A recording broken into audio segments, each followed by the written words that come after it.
used to think travel was a life-enriching activity, a meaningful cultural exchange, an expansion of consciousness.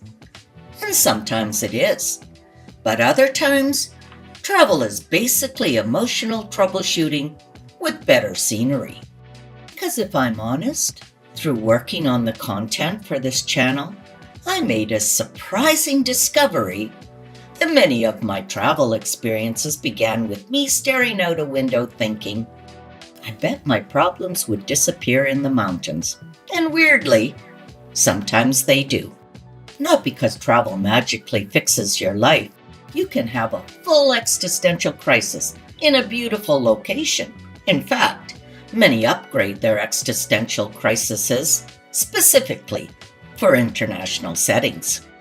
You haven't truly traveled until you've questioned your entire identity while sitting alone on an Isle of Skye seawall above crashing waves in winter's misty dusk, eating a sandwich and waiting for the bus you hope you read the schedule right for. Travel does something therapy sometimes can't. It interrupts you. Travel exposes the operating system underneath the personality. You learn how much control you require, how flexible you actually are, how quickly you become emotionally unstable when dehydrated. And in airports, nothing reveals human fragility faster than watching grown adults panic because Zone 3 boarding was called before Zone 2. Civilization is thinner than we think. But somewhere inside all this chaos, travel quietly begins changing you. Not through grand revelations, but usually through repeated small humiliations. You mispronounce things confidently. You get lost. You discover that in India, authentic train transportation means two-tiered bunks for people to sit on and squatting over a hole in the train for other needs.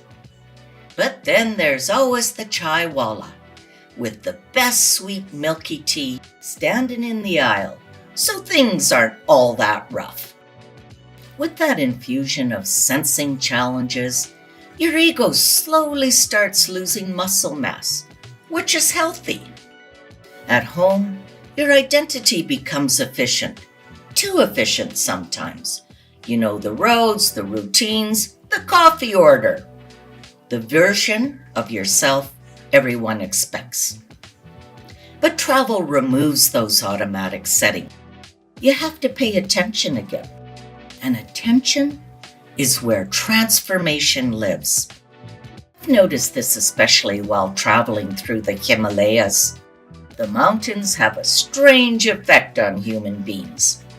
They reduce your imaginary importance very quickly.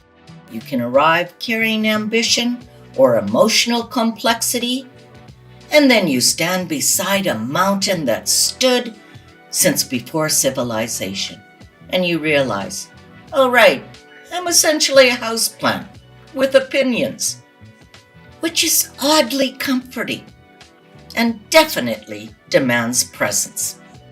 Your usual identity starts loosening its grip. The anxious or overthinking version is silenced as your focus becomes simpler, more attuned to the requirements of the moment and not the past or the future. And it's with that simpler awareness that we are reminded of just how deep natural human connection feels. The strange thing about travel is that the places you remember are rarely the famous ones, not the postcard viewpoints, not the monuments, not even the landscapes. It's the moments where another human being briefly lets you into their world.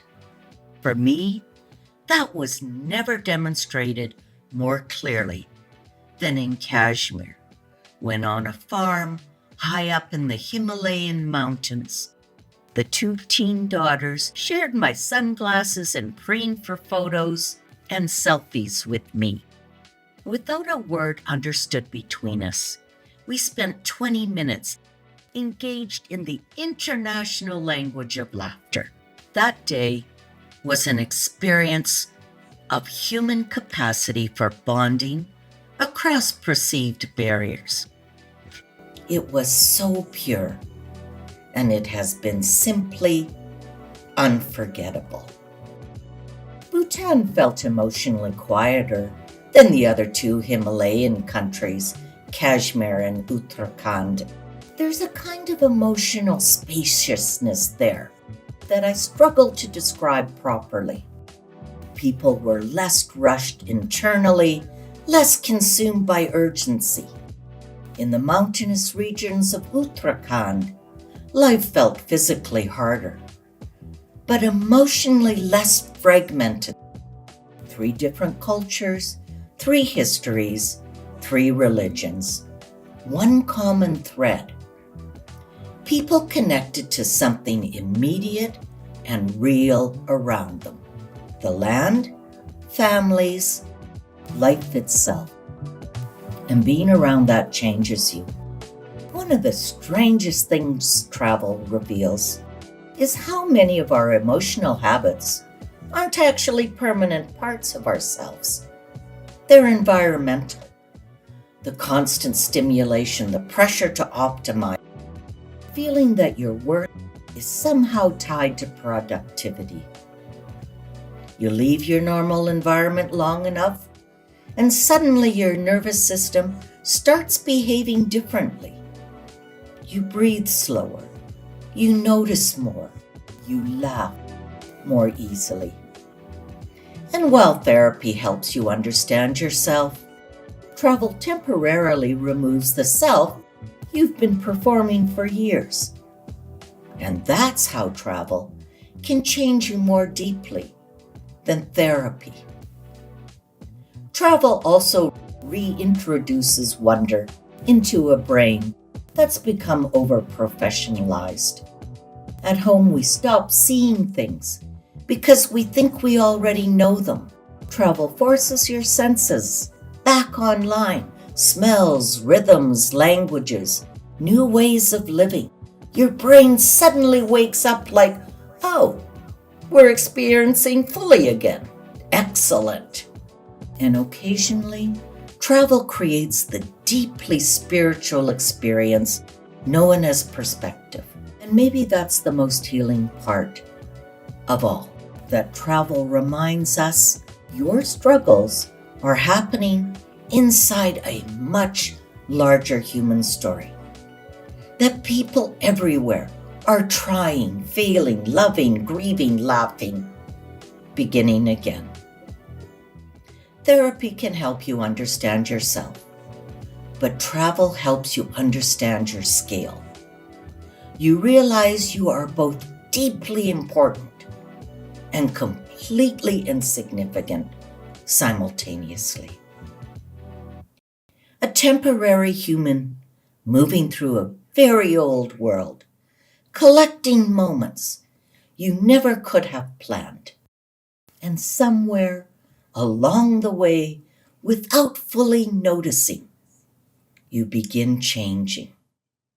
Not because travel solved your life, but because it interrupted the trance. Just as 10 weeks walking in Europe interrupted the ironclad grip of grief long enough for a tentacle of light to reach through and break it wide open. And so begin my healing. Sometimes you return home from travel with photographs, sometimes clarity, sometimes diarrhea. Travel is unpredictable, but occasionally, between the missed trains, awkward translations, sometimes you return home from travel with photographs, sometimes clarity, sometimes diarrhea. Travel is unpredictable, but occasionally, between the missed trains, awkward translations, mountain roads, and tiny moments of human connection, you meet a version of yourself that feels slightly more awake, than the one who left.